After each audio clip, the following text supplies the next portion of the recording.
মরুর বুকে রাসূল নামের ফুল ফুটেছে, আরব মরুর বুকে রাসূল নামের ফুল ফুটেছে।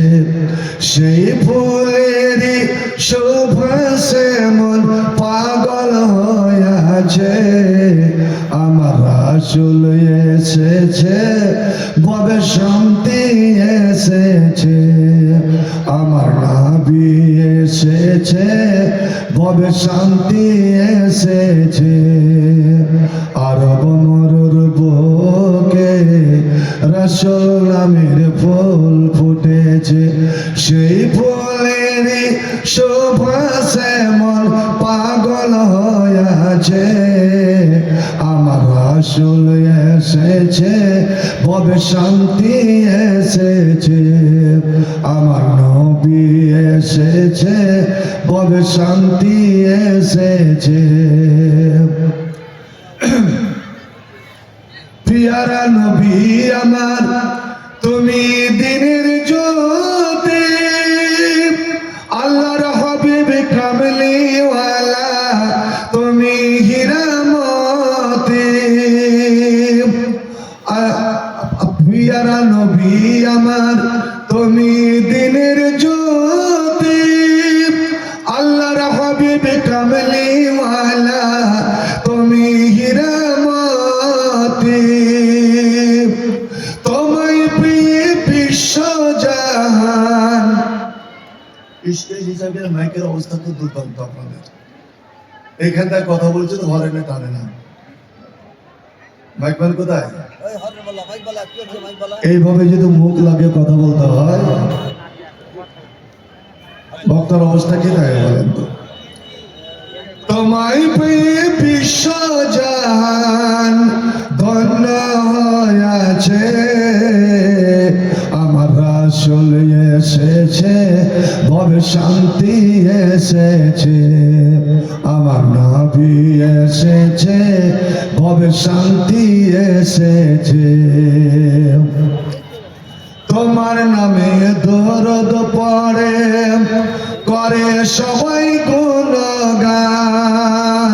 একবার সকলে পড়েন তো সাল্লাল্লাহু আলাইহি ওয়াসাল্লাম। আপনি একবার পড়লেন, সঙ্গে সঙ্গে আল্লাহর তরফ থেকে 10 বার রহমত। কি সুন্দর নাকি! আর আপনার ওই দুরূদ ও সালামটা এখান থেকে আল্লাহর ফেরেশতা লুফে নিয়ে, যেই ফেরেশতাকে যে কাজের দায়িত্ব আল্লাহ দিয়ে রেখেছেন, নবী আমার বলেন, এরে আমার উম্মতেরা, তোমরা পৃথিবীর যেই কোন প্রান্ত থেকে আমাকে সালাম দিবে, আমার উপরে দরুদ পড়বে, ফেরেশতারা সেই দরুদটা এনে আমার কবরের কাছে এসে তোমার নাম নিয়ে আমাকে পৌঁছে দেয়। সুবহানাল্লাহ। ভাই আমার, এবং যারা বেশি বেশি করে দরুদ পড়বে, নবী আমার বলেন, কিয়ামতের দিন ওই উম্মত সবচেয়ে বেশি আমার নিকটতম হবে, আমার শাফাতের হকদার হবে। শুধু তাই না, বলে জানেন, আযানের পরে যে দোয়াটা আমরা পড়ে থাকি, তার সঙ্গে যদি আপনি দরুদ পড়ে নেন, আর এই দরুদ পড়ে আপনার জীবনের যা নেক মনস্কামনা বাসনা আপনি আল্লাহর কাছে তুলে ধরেন, আপনার চাইতে দেরি কিন্তু আল্লাহকে দিতে বা কবুল করতে কিন্তু দেরি নাই। তোমার নামে দরুদ পড়ে, করে সবাই গুণগান। তোমার পথে শান্তির পরশ জোড়ায় আমার মন প্রাণ। তোমার নামে দরুদ পড়ে, করে সবাই গুণগান। তোমার পথে শান্তির পরশ জোড়ায় আমার মন প্রাণ। দিনের মশাল হাতে নিয়ে, দিনের মশাল হাতে নিয়ে শান্তি আলো ছড়াইছে, আমার রাসূল এসেছে, ভবে শান্তি এসেছে, আমার নবী এসেছে, ভবে শান্তি এসেছে। আরব মরুর বুকে রাসূল নামের ফুল ফুটেছে, সেই ফুলেরই সুবাস এমন পাগল হয়েছে, আমার রাসূল এসেছে, ভবে শান্তি এসেছে। শ্রদ্ধেয় সভাপতি, উলামায়ে কেরাম, মাশায়েখ এজাম, পাক মজলিসে সমাবেত সকল মুসলিম সমাজ, সবার আনাচে কানাচে বসে থাকা আমার মা ও বোনেরা, সকলের প্রতি রইল আন্তরিক সালাম, শুভেচ্ছা, অভিনন্দন ও আন্তরিক ভালোবাসা। ভাই আমার, আজ সারা বিশ্বকে বাদ দিয়ে যদি ভারতবর্ষের ব্যাপারটা একটু চিন্তা ভাবনা করা যায়, তা আজ আমরা ভারতীয় মুসলমান, আপনি যতই দলাদলিতে ভাগ হয়ে থাকুন না কেন, ঠিক আমাদের ওপরে ওই জমানাটাই, ওই যুগটাই ফিরে এসেছে, যেই যুগটা বিভিন্ন নবীর জমানায়, সেই সময়কার রাজা বাদশারা নবী রাসূলদের উপরে করেছিল। আজ ভারতবর্ষের এসাইয়া আমরা আতঙ্কিত। জাল্লা এত কিছু করে ডকুমেন্ট হাজির করেও, দাদর কবরের মাটি হাজির করেও, শেষ পর্যন্ত ভোটার লিস্টে আমার নাম আসবে তো?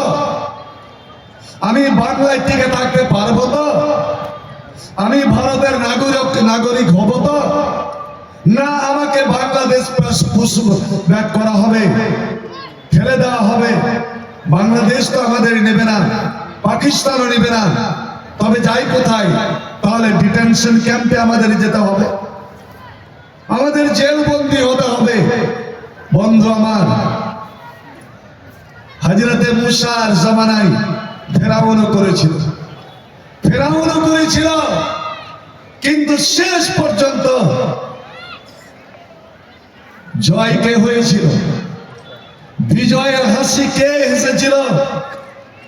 ফেরাউন বলেছিল ইন্নালা শারজামাতুল কালিলা, এরা মুসলিমীয় কয়েক কিছু মুসলমান বনি ইসরাইল আমাদের জন্য এত বড় হুমকি সৃষ্টি করবে, অশান্তি আনবে, এদের সংখ্যা দিন দিন বেড়ে যাবে। না, এদেরকে মিশরের মাটিতে রাখা যাবে না, এদেরকে যাতা করে পিষে মারতে হবে। ভাই আমার, কি নির্যাতন তা আপনারা বহু শুনে রেখেছেন। অবশেষে গভীর রাত্রে আল্লাহ রাব্বুল আলামিন মুসাকে বললেন, মুসা তুমি বেরিয়ে যাও, এরাকে নিয়ে বেরিয়ে যাও, তোমাকে আজ মিশর সীমানা পার হতে হবে। কোথায় যাইব? তোমাকে লোহিত সাগর, রেড সি পার হয়ে আরব ভূখণ্ডে যেতে হবে। আল্লাহ ফেরাউনের সৈন্য সামন্ত সব সীমানা ঘিরে রেখেছে। এত সীমানায় প্রহরী হয়েও আমরা নাকি ঘুষ পেটিয়া কি করে বের হব? আল্লাহ বলেছিলেন, মুসা আমি তোমাকে বের হতে বলছি, তোমার লোকজনকে নিয়ে বের হয়ে যা। কি করে নিয়ে যেতে হবে, কোথায় নিয়ে যাব, কি করে নিয়ে যাব, এটা হলো আমার কাজ। ভাই আমার, অল্প সংখ্যক, মুসার সঙ্গে বেশি মুসলমান ছিল না, 12 থেকে 13,000-এর মতো। এই লোকটিকে নিয়ে রাত্রে অন্ধকারে বেরিয়ে গেল, চুপে চুপে বের হলো, কিন্তু কেমন করে সরকারের কানে পৌঁছে গেল যে মুসলমানরা এই ব্যবস্থা নিয়েছে, না ওদেরকে ওদেরকে সহি সালামতে বের হতে দেওয়া যাবে না, ওদেরকে মিশর ভূখণ্ডেই খতম করা লাগবে। ওরা যেখানে যাবে সেখানে বংশ বৃদ্ধি করবে, ওদের বংশ বৃদ্ধি হতে দিব না। ওই ইসলামের টুটি এই মিশরের মাটিতে চিপে মেরে দিতে হবে। তাই তো আল্লাহর কোরআন সুরে সূরা এই ফেরাউন নিজের দল বল নিয়ে, লস্কর সৈন্য সামন্ত নিয়ে 1000 নয় 2000 নয়, 1 লক্ষ নয় 2 লক্ষ নয়, 13 লক্ষ সৈন্য সামন্ত নিয়ে ফেরাউন বনি ইসরাইলের হযরতে মুসার পিছু ধাওয়া করলো। আল্লাহর কোরআন বন্ধু আমার, মসজিদ পারলাম, রমজানকে স্বাগত জানালাম, কিন্তু মুসলমান রে আজ আমি নিজেরা কোরআন পড়লাম না, কোরআন শুনলাম না, কোরআনে নজর ফেললাম। আজ মুসলমানের জীবনে শান্তি নাই কেন? মুসলমানের জীবনে বরকত নাই কেন? মুসলমানের উপর আল্লাহর রহমত নাই কেন? শুনে রাখুন, একমাত্র এই কোরআনকে ছেড়ে দেওয়ার ফল। আমরা বড় বড় মাদ্রাসা খুলে দিলাম, কোটি টাকার মসজিদ বানিয়ে দিলাম, কয়টা বাড়িতে বলুন কোরআনের আলোচনা হয়? কয়টা বাড়িতে কোরআনের শব্দ ভেসে আসে? শুনে রাখুন, যে বাড়িতে কোরআনের শব্দ ভাসে না, নবী আমার বলেন ওই বাড়িতে আল্লাহর রহমত হয় না, ওই বাড়িতে আল্লাহর বরকত হয় না। ওরে যতই তুমি ইনকাম করো না কেন, তোমার জীবনে শান্তি আসবে না। কারণ যেই বাড়িতে কোরআন নাই, ওই বাড়িতে বসবাসকারী শয়তান। ওরে শয়তান কবরস্থানে পশু পাখি জীব জন্তু শৃগাল এই সবগুলো বসবাস করে কবরস্থানে। নবী আবার বললেন, যে বাড়িতে কোরআন তেলাওয়াত হয় না, কোরআন নিয়ে আলোচনা হয় না, ওটা হলো কবরস্থান, ওটা জিন্দা মানুষের মুমিনের ঘর নয়। আর আল্লাহর রহমত হয় একমাত্র মুমিনের উপরে। লা তাজলু বুয়ুতাকুম মাকাবিরা। আজ বলো ভাই আমার, 24 ঘন্টার মধ্যে কোরআন তেলাওয়াত হয় না আপনার বাড়িতে? সকাল সকাল মাদ্রাসার বাজারে দোকান খুলে দিলেন, নামাজি দোকানদার, কিন্তু একটু কোরআন তেলাওয়াত করেছেন? কি করে আপনার দোকানে বরকত হতে পারে? ভাইজান, ওরে এমনই কোরআন তেলাওয়াত হয়, একটাই জিনিস আছে, একটাই আওয়াজ, একটাই শব্দ, যে আলো যখন শব্দের ঝংকার ওঠে, আল্লাহ রাব্বুল আলামিন ফেরেশতাদের বলেন, ওরে আমার নূরের ফেরেশতা, যা যা যা, যেখান থেকে আমার কালামের ঝংকার, ওই বাড়িকে তোরা ঘেরে নে, ওই বাড়িতে তোরা মজুদ হয়ে যা। আর গোটা বাড়ির জন্য, গোটা পরিবারের জন্য আমার কাছে তোরা দোয়া কর। শুধু ফেরেশতা নয়, নবী আমার বলেন, রে বাংলার মুমিন মুসলমানেরা, কোরআনের সুর আল্লাহর এতই পছন্দ, এই কোরআন স্বয়ং আল্লাহর কালাম, আল্লাহর কথা। স্বয়ং মানুষ যখন উচ্চারণ করে, এই সুরটা আল্লাহর এতই পছন্দ যে আল্লাহ আরশে বসে বসে কান লাগিয়ে শোনে। কান লাগিয়ে শোনার অর্থই হলো আল্লাহ ওই বান্দাকে আপন করে নেয়, তার সব কিছু কবুল করে নেয়। ভাই আমার, এদিকে দেখেন, মুসা দ্রুত বেগে ছুটে চলেছে, মুসার লোকজন ছুটে চলেছে, আর ফেরাউন সদল বলে পিছন থেকে ধাওয়া, একদম সমুদ্রের ধারে চলে গেছে। নীল নদ নয়, ওটা একটা নদী, আর নীল নদ পার হয়ে যাবে আফ্রিকা।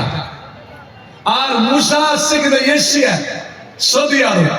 আর সৌদি আরব আসতে হলে, মিশর থেকে সৌদি আরব আসতে হলে আপনার লোহিত সাগর, রেড সি, এই সমুদ্র পার হতে হবে।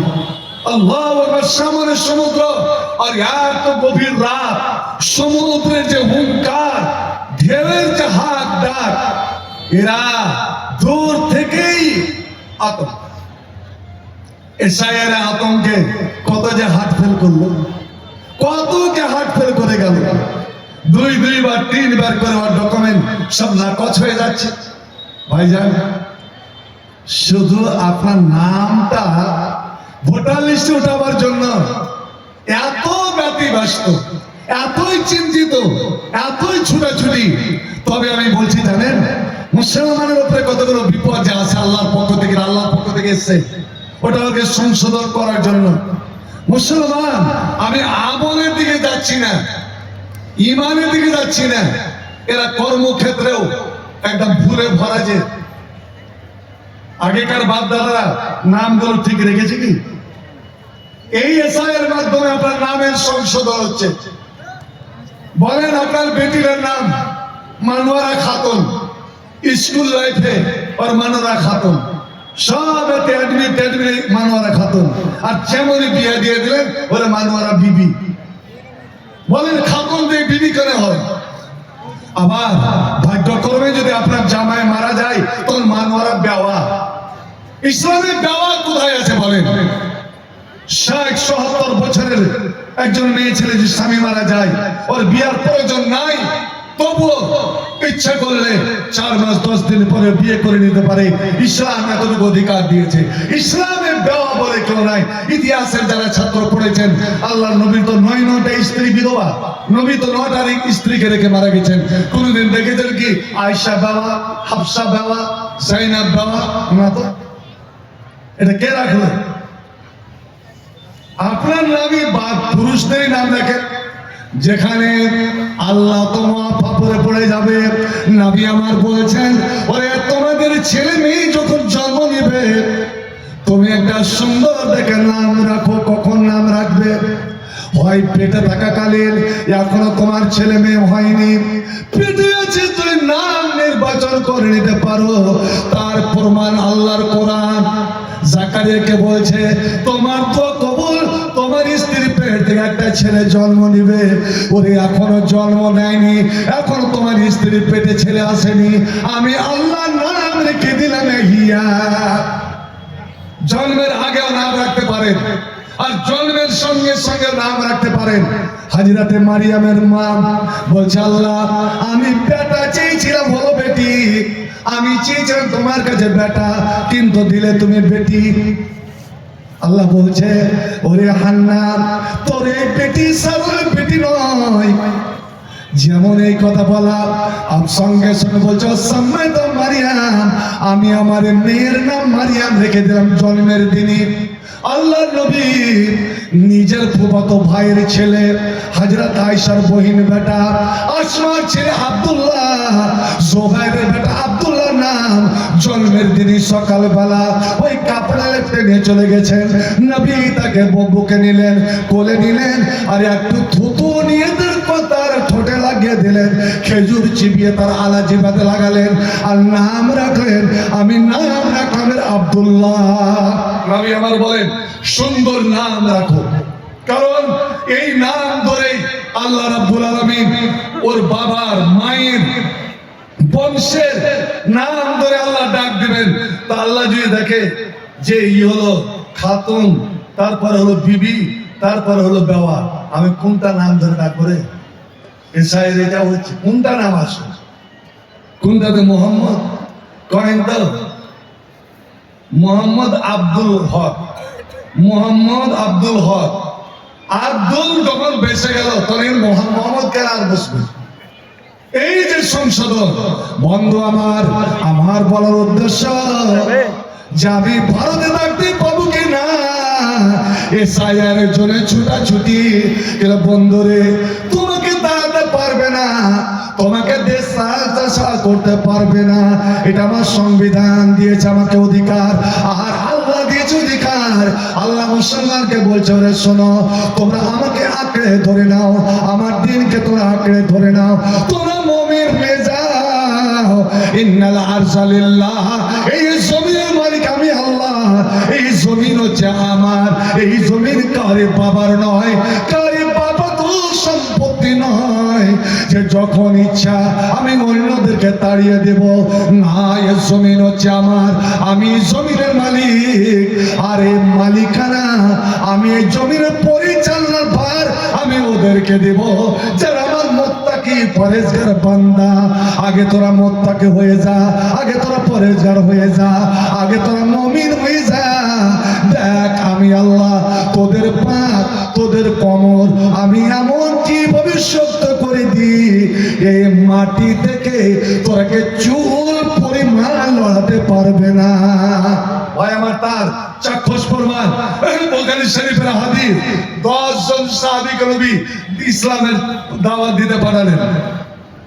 সব দুশমনেরা ঘিরে নিল, একে একে 7 জনকে ওই পাহাড়ের চূড়াতেই তারাকে শহীদ করে দিল।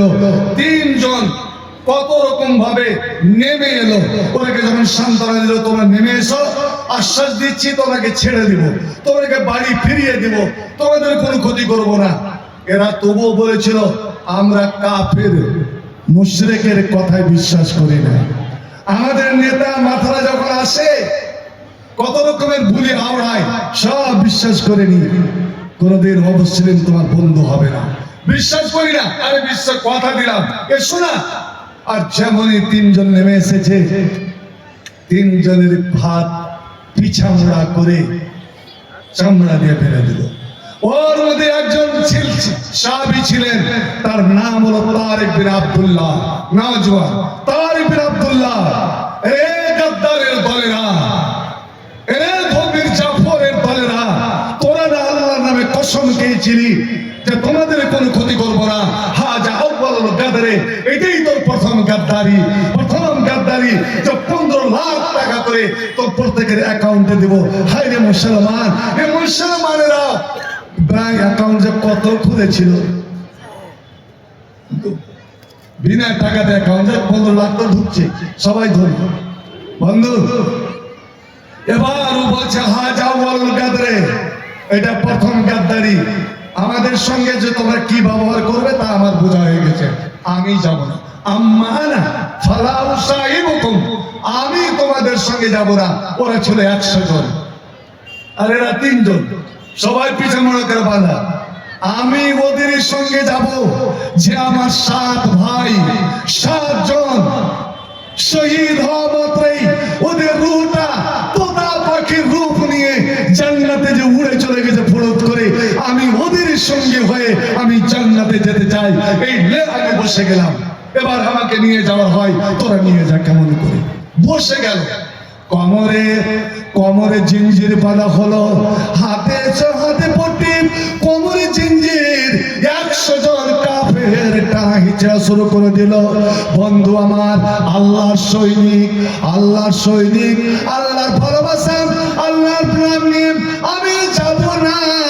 আমি যে আল্লাহর দিন প্রচার করে এসেছিলাম, 8 দিন প্রচার আমার 7 জন সঙ্গী যেই পথে চলে গিয়েছে, আমি ওই পথের অনুগামী, আমিও জান্নাতে যেতে চাই। আমি বসে গেলাম। আল্লাহ রাব্বুল আলামিন সঙ্গে সেই জমিনকে বললেন, জমিন রে, আমার প্রিয় ভালোবাসা তোর বুকে বসে গিয়েছে। এবার তুই সুন্দর করে আমার তারিখে আঁকড়ে ধরে নে, দেখি এরা কেমন তোকে নিয়ে যেতে পারে। বন্ধু আমার, 100 জন ওদের জিঞ্জির ছিঁড়ে যায়, ওদের রং ফেটে যায়, কিন্তু তারিক বিন আব্দুল্লাহকে এক চুল লড়াতে পারেনি। বুখারী শরীফের হাদিস। এক চুল, আপনার এটা কি সম্ভব? 100 জন ধরে টানছে, এক চুল হিলাতে পারেনি। আল কোরআনের সৈনিক আমি, নেই তো পরাজয়, এক আল্লাহর গোলাম আমি, এই তো পরিচয়।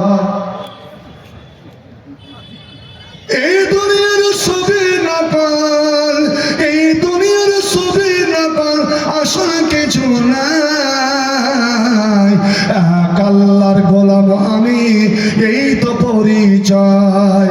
আতিফ, একটা গিলাস কারি কাছ থেকে পানি ঢালিয়ে এসো তো। আল কোরআনের সৈনিক আমি, নেই তো পরাজয়, এক আল্লাহর গোলাম আমি, এই তো পরিচয়। এই দুনিয়ার ছবি নকল, আসল কিছু নাই, এক আল্লাহর গোলাম আমি, এই তো পরিচয়।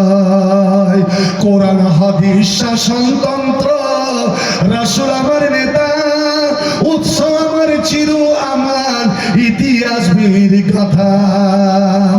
আল্লাহ ছাড়া দিলে আমার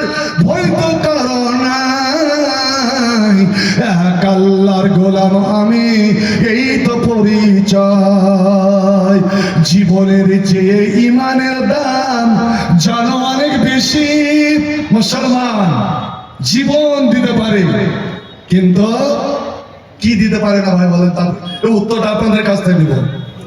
জীবন দিতে পারে, কিন্তু মুখ দিয়ে জয় শ্রীরাম বলতে পারবে? যে মুখ দিয়ে বের হয়েছে আল্লাহু আকবার, ওই মুখে জয় শ্রীরাম কোনোদিন বলতে পারবে না। যারা দিয়েছে আজান, যারা শুনেছে আজান, তাদের মুখ দিয়ে শিরকে কলেমা কোনোদিন নয়। এরা হাসতে হাসতে জীবন। কারণ মুসলমান জানি ইসলাম হলো ত্যাগের ধর্ম। আল্লাহ চাই ত্যাগ। চিন্তা করেন তো, যেই লোকটা আল্লাহর কাছে কেঁদে কেটে কত অনয় বিনয় করে ছেলে চেয়ে নিল, 85 বছর বয়সে আল্লাহ ছেলে দিলেন, আর 12 বছর যখন বয়স হলো আল্লাহ বললেন, এই ও আমার বন্ধু, তুমি আমার নামে একটা কোরবানি দিবে না? ত্যাগ করবে না? কি ত্যাগ? আল্লাহ কত টাকা, কত উট, কত ছাগল? না না না, ওগুলো নয়। আমি তোমাকে তোমার কান্না মঞ্জুর করে, তোমার দোয়া মঞ্জুর করে যে ফুটফুটে সুন্দর সন্তানটি দিয়েছিলাম, ওরে ওই ছেলেকে আমার নামে কুরবানি করতে, আমার নামে উৎসর্গ করতে হবে। আল্লাহু আকবার। আজ কোটি টাকার মসজিদের প্যান্ট তোমরা নিয়েছো, আর ভান্ডারে 130 টাকা। হায়রে মুসলমান, মনে হচ্ছে এরা গরুর মাংস কোনোদিন খায়নি, এত হুড়াহুড়ি মারামারি, কিন্তু স্টেজে মানুষ কই? চিন্তা করেন, এরাই হলো ত্যাগী মুসলমান। ওরে আমি তোমার টাকা চাই না, পয়সা চাই না, আমি ধন চাই না, আমি চাই একটা জীবন। আল্লাহ আমার জীবন না আমার স্ত্রীর জীবন, না তোমার জীবন নয়, তোমার স্ত্রীর জীবন নয়। ওরে যে ছেলেটা আমি তোমাকে দিয়েছিলাম, ওই ছেলেটাকে এই মুহূর্তে আমার নামে জবাই করো, আমার নামে। এই মুহূর্তে দেরি হলো না, শুধু দেরি এইটুকু যে বাড়ি থেকে আসতে, ওরে মিনার মাঠে কামরা মক্কাতে আসতে যে সময়টা লেগেছিল, ও আসছে ফিলিস্তিন থেকে মোটামুটি 15 দিন এসে হাজির। আর স্ত্রীকে বলে ছেলে নিয়ে চলে গেল। একটি বারের জন্য স্ত্রী বলল না, ছেলের মা বলল না যে তুমি আমাকে আমার ছেলে সহ, তুই ছেলে যখন কোলে ছিল তখন তুই বনবাস দিয়ে গেছো, আর তোমাদের শরম লাগে না? ওই ছেলে মানুষ করলাম, আর ছেলেকে তুমি কেমন করে আল্লাহ নামে জবাই করতে যাবে? না না না, মা বড় আনন্দিত, মা খুশি খুশি তো যে আল্লাহ এমন ছেলে আমি পেটে জন্ম দিয়েছিলাম, যেই ছেলেকে তুমি কুরবানি হিসাবে কবুল করো। মুসলমান রে, যেই টাকাটা তুমি আল্লাহর পথে খরচ করো, ওইটা হলো তোমার আসল মূল্যবান অর্থ। যেই জমিটা তুমি আল্লাহর পথে খরচ করো, এটাই তোমার আসল জমি, এটাই তুমি জান্নাতের বিনিময় দাও। বাকি যতগুলো ছেড়ে যাও, তোমার মরা লাশ তোমার খাটে পড়ে থাকবে। আর তোমার ছেলে মেয়েরা এবার তোমার সম্পত্তি নিয়ে, তোমার জমি জায়গা নিয়ে, তোমার বাড়ি গাড়ি নিয়ে সব নিয়ে তার ঝগড়া ফাসাদ লাগিয়ে দেবে। তারপর আমার পড়ার জীবনে, ছোট ছিলাম, নাম নেবার বিষমপুরে পড়ছিলাম, কোন একজন মেয়ে হাজি সাহেব মারা গেছে, ও খুব বিষমপুরের মধ্যে সবচেয়ে ধনী। তখনই ওর কানের যে সোনার মাকড়ি গুলো ছিল, আল্লাহ রে আল্লাহ, এই মোটা মোটা, আমার মনে হয় যে 58 উপরে হবে। মা মরে গেছে, চার বেটি। এবার ও বলছে আমি নিব, বলছে আমি নিব। এবার বহিনে বহিনে বুকাবুকি লড়াই, আর মা কবরে, ও পারে না যে ওর ঝগড়াটা মিটাই। মা পড়া আছে, এখনো গোসল নাই, কাফন নাই, কিচ্ছু নাই। বন্ধু আমার, বড় বহিনটা বড় বেটি ছিল, বড় জবরদস্ত। বেটিকে ধাক্কা মেরে ফেলে দিয়ে ওরে কানের মাকড়ি খুলতে গেল, মেজ বোনকে হাত ধরে নিল। এবার এমন সজোরে কান দিল যে মরা মায়ের ওরে আমি আল্লাহ কসম আল্লাহ বলছি মরা মায়ের কান ছিঁড়ে দিল, দুইটা কান ছিঁড়ে গেল। ওরে তোমার তো এই গতিটাই হবে, আমার এই গতিটাই হবে বন্ধু আমার। তাই তো বহুদিন আগে নবী আমার বলে গেছেন, যেটা তুমি খেলে ওটা তোমার মাল, যেটা তুমি আল্লাহর হাতে জমা করলে ওটা তোমার মাল, আর যেটা তুমি শরীরে পরে নিলে এটা তোমার মাল। এগুলো তোমার কাজে লাগলো। ওয়ামা সেওয়া সালেক, এ আদমের বেটা বেটিরা, এই ছাড়া যতগুলো আছে ওয়ামা সেওয়া সালে ফাওয়া সাহেবুন, সব চলে যাবে, একটাও তোমার কাছে যাবে না। তোমার ছেলে মেয়েরা একে নিয়ে কাজিয়া করবে, ঝগড়া করবে, ভাগাভাগি করবে। কিন্তু হায় রে আল্লাহ, যদি তোমার স্ত্রীটা কাঁদতে কাঁদতে বলে বেটারে তোরা আজ তোর বাপের সম্পদ নিয়ে ঝগড়া করছিস, কিন্তু বেটা তোরা জানিস তোর বাপ মদ করছিল, তোর বাপ জুয়া করেছিল, তোর বাপ প্রলোভন করছিল, তোর বাপ চোর ছিল, তোর বাপ ডাকু ছিল, ওরে তোর বাপ এতগুলো পাপ এতগুলো গুনাহ করেছে। ওরে আমার বেটারা, এই জমি জায়গার তোরা ভাগ নিলি বটে, কিন্তু তোর বাপের যে পাপ গুলো আছে তোরা বেটা বেটিটি যদি পাপেরটা ভাগ করে দিত কত না ভালো হতো। বলুন তো বন্ধু, আপনার সম্পদের ভাগ নিবে কিন্তু আপনার পাপের ভাগ কেউ নিবে না। এই তো আমার আপনার জীবন। ভাই আমার, আল্লাহ বলেছে ওখানে দাঁড়িয়ে দাঁড়িয়ে অনেকক্ষণ চিন্তা করলাম, এটাই ওই জায়গা যে আল্লাহর ভালোবাসা বেটার হাত, বেটার মাথায় হাত দিয়ে আছে। আব্বা একে কেন ক্যাম্পকে দৃশ্য কেন কেন আনলেন, কি জন্য আনলেন? বেটারে আমার আল্লাহর আদেশ হয়েছে, আল্লাহর হুকুম হয়েছে, আমি যেন তোমাকে আল্লাহর নামে যেন জবাই করে দিই। আপনার এই মুহূর্তে আল্লাহর আদেশ হয়েছে, আল্লাহর আদেশ, আল্লাহর আদেশ। এই মুমিনের দলেরা, যদি তুমি যেখানেই বসবাস করবে, তুমি নিজের বাড়ি তৈরি করার আগে, নিজের ঘর তৈরি করার আগে ওরে আমার জন্য একটা ঘর তোমরা তৈরি করো। আল্লাহর নবী মক্কা থেকে চলে যাচ্ছেন হিজরত করে, আবু বকর এটাই চিন্তা, একটা অল্প দেন যে নবী তো ওখানে গিয়ে একটা মসজিদ বানাবেন, তাহলে তো টাকা পয়সার প্রয়োজন, টাকা পাবো কই? ভাই আমার, আবু বকর বেটি আসমাকে বলছে, 13 বছরের মেয়ে, 13 বছরের মেয়ে, বেটি আসমা, টাকার থৈলাটা, টাকার ব্যাগটা কিন্তু তোর দাদু উসমান আবু কুহাফা, অন্ধ মানুষ কিন্তু বড় বখিল কৃপণ, ও যখন সুন্দর পেয়েছে আবু বকর পালিয়ে যাবে মোহাম্মদের সঙ্গে, ও টাকার ব্যাগটা সবসময় হাতে লেপটে বালিশের তলে রেখে শোয়। ওই ব্যাগটা বের করতে পারবি? গভীর রাত, নবী কিন্তু বেরিয়ে গেছেন, আবু বকরকে বেরোতে হবে। ওইদিকে আবু বকর হুজুরের বাড়িতে হইচই হচ্ছে, খুব তাড়াতাড়ি কাজটা কর। আব্বা এটা তো জীবনের ঝুঁকি, তবে আল্লাহর জন্য, আল্লাহ দ্বীনের জন্য যদি আমাকে এই মুহূর্তে জীবন দিতে হয় তা প্রস্তুত। দেখি আল্লাহু আকবার। ওই আমার মায়েরা বোনেরা, 13 বছরের মেয়ে আব্বারে দাঁড় করিয়ে আকাশের পারে মাথা উঠে আল্লাহ, আব্বা চলে যাচ্ছে দূর বিদেশ মদিনায়, আমরা 2 বোন 2 ভাই, মা উম্মে রোমান, দাদু আবু কুয়াফা, দাদি উম্মুল খায়ের, বাড়ির রাখাল আবু রাখালটা রয়ে যাচ্ছে। আল্লাহ এতগুলো মানুষ, কিন্তু বাড়িতে যা সম্পত্তি তা আব্বা নিয়ে যাচ্ছে। আমরা কি খাই, কি করে থাকি, এটা কিন্তু একবার বলছেন না। আল্লাহ তোমাকে রেখে, আমাদের জন্য তোমাকে রেখে আমার আব্বা যাচ্ছে, আর যাবার মুহূর্তে ওই টাকার ব্যাগটা চাইছে। হে রাব্বুল আলামিন, তুমি কোচিং তোমার বান্দির লাজ রেখে দাও, আল্লাহ মান সম্মান বাঁচাও। হে রাব্বুল আলামিন, তুমি আমার দাদার চোখে ঘুম দিয়ে দাও, আর সবে কাপের মতন ঘুম দাও, যেন আমি টাকার থইলেটা বের করতে পারি। বন্ধু আমার গুটি গুটি গুটি গুটি পায়ে আসমারে তুই এগিয়ে যা। ওরে ঘুম দেওয়া কাজ আমার, বের করা কাজ হলো তোর।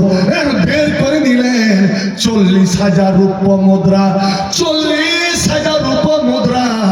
বন্ধ, এখনই যদি বেটা বেটের বিয়া লাগে তো হারাম কাজে লাখ লাখ টাকা খরচ করতে আমাদের দ্বিধাবোধ নাই। ওরে স্টেজ সাজাবো লাখ টাকার, কিন্তু বন্ধু বলুন তো দেখি, আল্লাহর দেওয়া জীবন, আল্লাহর দেওয়া জীবন, আল্লাহর দেওয়া ধন, আল্লাহর দেওয়া মাল, আল্লাহর দেওয়া সব কিছু আল্লাহর নামে কয় টাকা দিই। বিশেষ করে মুসলমানেরা, আমাকে দুঃখ লাগে যখন মাদ্রাসা মসজিদের দান 10 টাকা 20 টাকা। ওরে এমন আমার এখন ভদ্র ডিজিটাল ফকির এসেছে, ওই ডিজিটাল ফকিরেরা 5 টাকা ভিক্ষা লাই না, 5 টাকা ভিক্ষা লাই। আর আল্লাহ এত বড় ফকির যে 10 টাকা 20 টাকা। ভাইরে 40,000 এবার এদিকে দিয়ে দেন।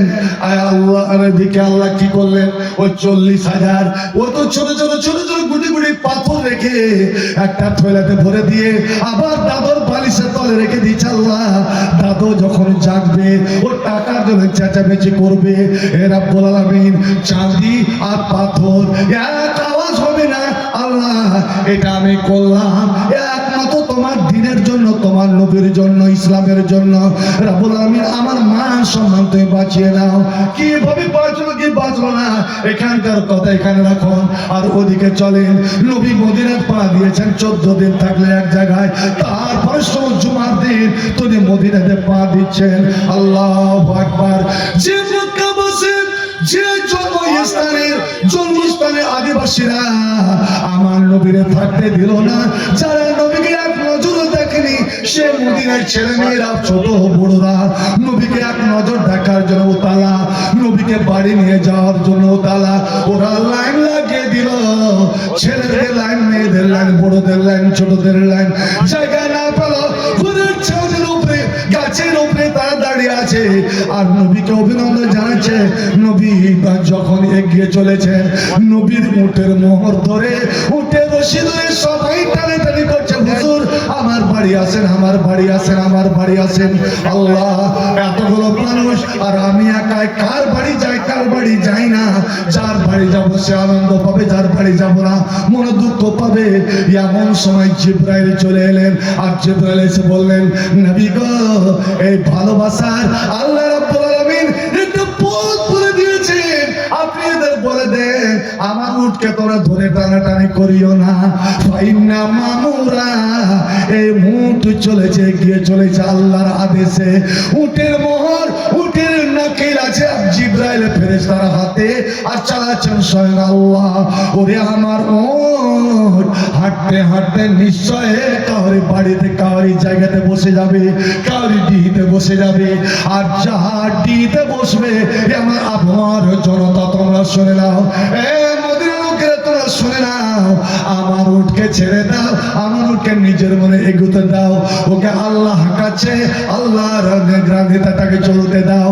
আমার উট যেখানে বসবে, ওটাই হবে আমার জায়গা, ওটাই হবে আমার চির বাসস্থান, ওটাই হবে আমার চিরদিন বসবাস করার জায়গা। আল্লাহু আকবার। এদের একটা লটারির খেলা, সবাই আল্লাহ কার বিয়েতে, সবাই বুকটা দুরু দুরু, আল্লাহ আমার এতে যেন বসে যায়, আমার এতে বসে যায়। আর প্রথম সারিতে আছে নবীর মামু বংশের, নবীর বাপের মামু, মানে নবীর মামু। ওই যুগে বাপের মামুকে আরো ছেলেরা মামা বলতো। আব্দুল্লাহর মামা বংশে বালুনাথ জানেন, এরা খুব সব ধনী শ্রেণীর, সব পার করে গেল। এবার গরিব শ্রেণীর এতে পড়ে গেছে, মোট কিন্তু বসে না। আল্লাহ এক বাড়ির গিথেন, বাড়ির গিথেন মোড়লটাকে বলছে, হায়রে সবাই লাইন দিয়েছে নবীকে নিয়ে আসার জন্য, যে একবার একটিবারের জন্য নবীর পবিত্র পা যদি তার বাড়িতে পড়ে তো কি আল্লাহর বরকত রহমত। ওগো, তুমি কেন এখানে জুড়ি শুয়ে বসে আছো? একবার যাও না, এবার ভাগ্য পরীক্ষা করেই দেখো, লটারির টিকিটটা কেটেই দেখো। কে জানি যদি তোমার ভাগ্যে লেগেই যায়। হায়রে পাগলি রে, এত বড় বড় ধনী ধনী ব্যক্তি যারা লাইন নিয়ে আছে আমার মতন ছিন্ন ছিন্ন ফাটা ভাঙা বাড়ি, আমার বাড়ির একটা ছাদ নাই, ছাউনি নাই, বৃষ্টি হলে যতটা বাইরে ততটা ভিতরে, আর আমাকে তুই বলছি যে লাইন লাগা। দেখেন আল্লাহ রহমতে বঞ্চিত হতে হয় না, নিরাশ হতে হয় না। যাও না, নিজেকে অত গরিব মনে করছো কেন? বন্ধু আমার, ইসলাম আরম্ভ হয়েছে গরিব থেকে, আবার ইসলাম গরিব হয়ে যাবে। ইসলামের জন্য এরা যতটা জাল প্রাণ দিয়েছে তারা পারেনি। তাই নবী বলছেন, ওরে আসল ধনীকে শুনে নাও, লাইসাতিল গিনান কাসরাতিল আরজে, সোনা চাঁদি টাকা পয়সা বেশি হলে ওকে ধনী বলা যাবে না। প্রকৃত শান্তি, প্রকৃত সুখী, প্রকৃত ধনী আল গিনান নাফসে, যার অন্তরটা ধনী, মনটা ধনী। যাও আল্লাহর উপর বিশ্বাস করে যাও। না না না, আমি অপমানের গ্লানি নিতে যাব না। এই স্বামী স্ত্রী কথা বলতে আছে রে বন্ধু, স্বামীকে তো যায় না, লাগে দাঁড়ায় না। এবার স্ত্রী বঞ্চিত হয়ে, আল্লাহ যেখানে আমার স্বামী নিরাশ, আল্লাহ আমি তোমার রহমত থেকে নিরাশ নই। আমি গরিব বলে কি হবে, আল্লাহ আমি অন্তর থেকে তোমাকে, তোমার নবীকে ভালোবাসি। আল্লাহ তুমি আমার এই আমলটা কবুল করো। উজু চটকে উজু করলেন, উজু করে যাই নামাজ বিছালেন।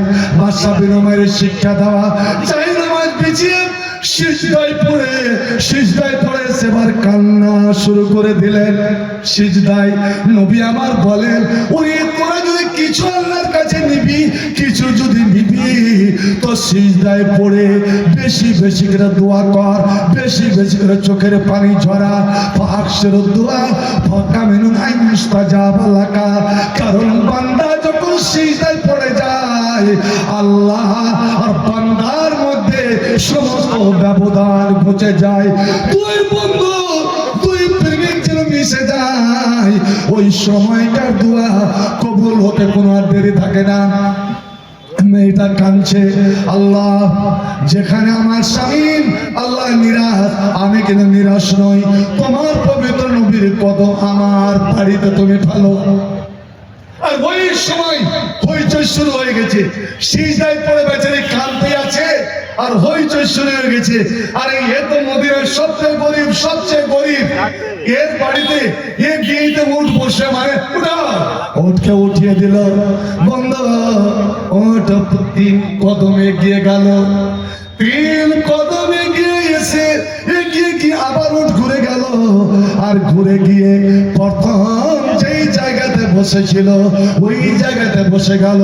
শুধু বসা নয়, এবার উট নিজের মুখখানাকে জমিনে এইভাবে রেখে দিল। রেখে দেওয়া উট যখন জমিনে মুখ রেখে দেয়, এর অর্থ হলো এটা আমার বসার জায়গা, আমি এখান থেকে উঠবো না। নবীর সঙ্গে সঙ্গে নেমে পড়লেন। হইচই শুরু হয়ে গেল, চেঁচামেচি শুরু হয়ে গেল। এবার স্ত্রী বলছে, আওয়াজটা আমারই গলিতে, শব্দটা আমারই গলিতে, হইচইতে ভান্ডার খানাতে। ওগো আপনি বেরিয়ে যান, বাইরে যান তো, কি ব্যাপার? এবার 1 পা 2 পা করে যদি এগিয়ে আসে, বন্ধু আমার সত্যি নবীর মুখটা ওই গরিবের ডিহির সামনে বসেছে। আর ওই সময় নবী জিজ্ঞেস করছেন, এই সামনে বাড়িটা কার? এই বাড়িটা হলো আমার থাকার জায়গা, আমার রাত কাটাবার জায়গা, আমার খাওয়া দাওয়ার জায়গা, আমার জায়গির। আল্লাহু আকবার। ওই করে ছুটে এসে নবীকে সালাম দিয়ে অভিনন্দন জানাচ্ছেন, ইয়া রাসূলুল্লাহ, ইয়া হাবিবাল্লাহ, এটা আমার বাড়ি, আপনি বড় ক্লান্ত, আপনি ওখানে হাঁটতে, দয়া করে চলুন। না না না, আমি যাব না, অতক্ষণ পর্যন্ত কোন নবী কোন রাসূল ওরে যেতে পারে না, যতক্ষণ পর্যন্ত হিজরত করে যে নিজের জন্মস্থান ত্যাগ করে যেখানে এসেছে ওখানে আল্লাহর ঘর, আল্লাহর ঘরের একটা জায়গা যতক্ষণ নির্বাচন না করবেন, ওই ঘরের চিহ্নিত না করবেন, ততক্ষণ পর্যন্ত কোন নবী বা কোন রাসূল নিজে রাত কাটাবা আরামের জায়গায় যেতে পারে না। সুবহানাল্লাহ। মুমিন নিজের বাড়ি, নিজের ঘর তৈরি করবার আগে ওই আল্লাহর ইবাদতের ঘরটাকে চিহ্নিত করতে হবে। বন্ধু যেবার নবী আমার বলেছেন, আমার উট এই যে ফাঁকা জায়গায় বসেছে, একটা খৈলের মতন জায়গায় বসেছে, বলো তো এই জায়গাটা কার? কোন ধনী ব্যক্তির, কোন জমিওয়ালা ব্যক্তির? ওকে ডাকো। কেন হুজুর? এই জায়গাটা কিনতে হবে, এই জায়গাটা খরিদ করতে হবে, এই জায়গায় আল্লাহর একটা ঘর তৈরি হবে। আল্লাহু আকবার। এই শোনা মাত্রই একজন নবীর প্রেমিক ওই স্ত্রীটাকে যে সিজদায় পড়ে কাঁদছিল, আর এই লোকটা ছুটে এলো, এটাকে পরে বলছি। এবার একজন লোক, বড় মানুষ, বয়স্ক মানুষ, দুটো ছোট্ট ছোট্ট ছেলেকে, দুই পাশে নিয়ে, এরা ভাতিজা, সম্পর্কে ভাতিজা, দুই ভাতিজাকে নিয়ে আসলেন। ইয়া রাসূলুল্লাহ, এই যে ফাঁকা জায়গাটা, এটা মদিনার মধ্যে উঁচু জায়গা, এটা যখন বর্ষা হয়, আমার অত কৃষিজীবী, আমাদের আসল পেশা হলো খেজুর, তো আমরা খেজুর গুলোকে এই জায়গায় শুকাই, আর ওই শুকা বাবদ কিছুটা যে ভাড়া এরা পায়, এতেই এদের জীবিকা নির্বাহ হয়। হুজুর, লে গোলা মাইনে ইয়াতিম মাইনে, এই দুই ইয়াতিম, দুই বাপ মরা ছেলের, এদের বাবা নাই, আর এই জমিটুকু ছাইড়া, এই কয়েক শতক জমি ছাড়া আর এদের কোন সম্পত্তি নাই, কোন জায়গা নাই। আমি ওর চাচা, এদের দেখাশোনা আমি করি। তিনি হলেন আসাদ বিন জুরারা। আল্লাহু আকবার। ইয়াতিম শুনে, বাপ হারা শুনে, ওরে ইয়াতিমের সর্দার, ইয়াতিমের নেতা, নবীর বুকটা যেন ফেটে গেল। আল্লাহ, এরা তো বুড়ির বাবাকে দেখেছে, আমি তো বাবারে দেখি নাই, আর আজ আমার স্বপ্ন আমার সামনাসামনি হয়ে গেল দুই ইয়াতিমের সঙ্গে। নবী যখন ইয়াতিমকে দেখতেন, তো নবীর বুক কোমরে ধরতো, নবী বুকে জড়িয়ে ধরতেন, মাথায় হাত বোলাতেন, আর উম্মতকে বলতেন, ওরে তোরা যদি জান্নাত নিবি রে, বিনা মিহনতে যে জান্নাত দিতে চাস, তো একটা ইয়াতিম ছেলের মাথাতে তোরা স্নেহ মমতা ভালোবাসার হাত ফিরিয়ে দিস। সুবহানাল্লাহ। নবীর ইয়াতিম ছেলেকে দেখতে বড় কুৎসিত, কালো কুৎসিত ছেলে, সবসময় পোটা বেরিয়ে থাকতো, ধুলোবালি মেখে থাকতো, বাপ নাই, মা ছেড়ে চলে গেছে। নবী ওকে গোসল দেওয়াতেন, নিজে পরিষ্কার করতেন। আল্লাহ রে আল্লাহ, নবী নিজের রুমাল দিয়ে ওর নেটা ফোটা গুলো মুছে দিতেন। একদিন আল্লাহ নবী ওকে পরিষ্কার করছেন।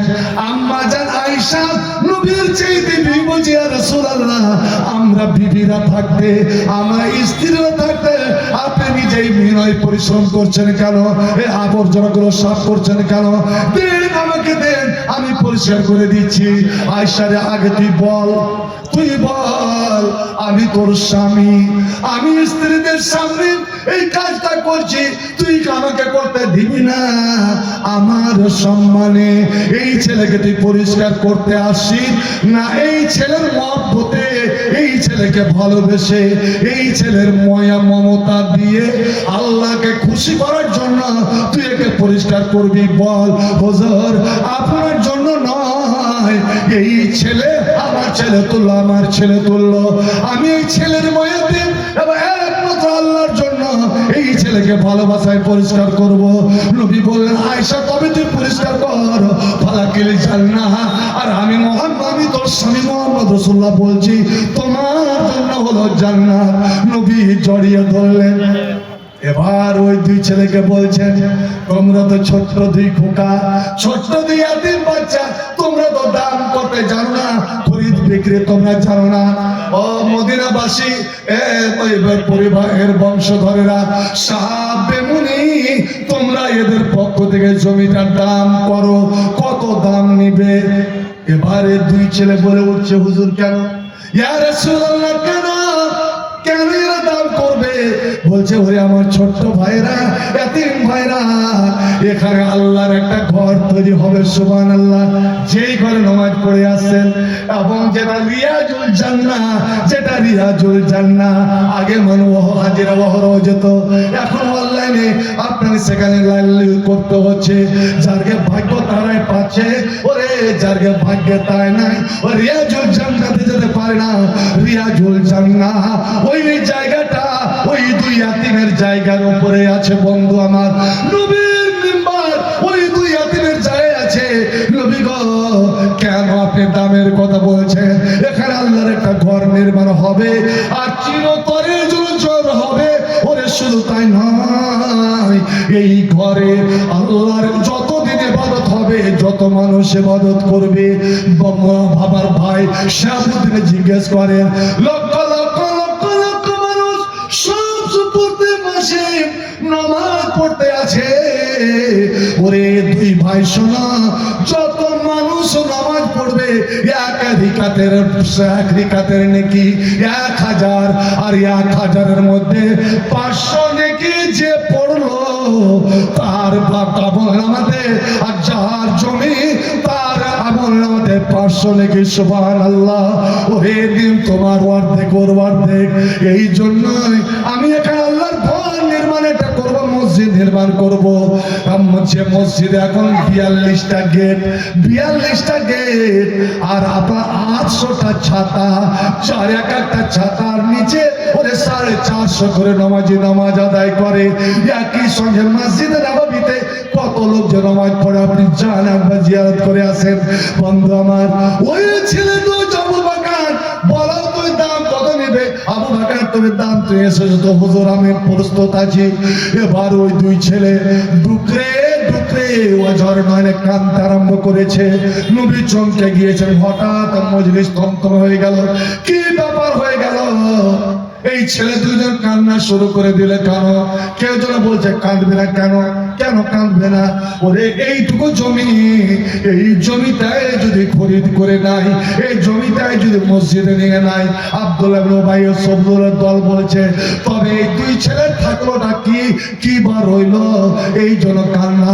ওই দুই ছেলে বলে উঠছে, আমরা জমির জন্য কান্না করি না, আমরা জমি বিক্রি হয়ে যাবে এই জন্য আমাদের কান্না নয়, আমরা কান্না করছি নবীর একটা কথার জন্য। এবার নবী তো বাবা কি বললাম, আমার ভাইরা, ওরে আমার ভালোবাসারা, নবীর মাথায় হাত বোলাচ্ছেন, যত হাত বোলাচ্ছেন ওরা আরো যেন ফোপরে ফোপরে ফোপরে ফুরে কাঁদছে। ইয়া রাসূলুল্লাহ, যখন আপনি বলেছিলেন যে এই জায়গাটা আল্লাহ পছন্দ করে নিয়েছিলেন, আমাদের আনন্দে বুকটা ভরে গিয়েছিল। আর যখন আপনি বললেন এ বানু নাজ্জারের দলেরা, তোমরা এই জায়গাটার দাম বলো, হুজুর গো আমাদের বুকে সজোরে যেন একটা ধাক্কা লাগলো। কারণ আমরা এই জমির বিনিময়ে টাকা চাই না, পয়সা চাই না, আমরা দুনিয়ার কোনো অর্থ সম্পদ চাই না।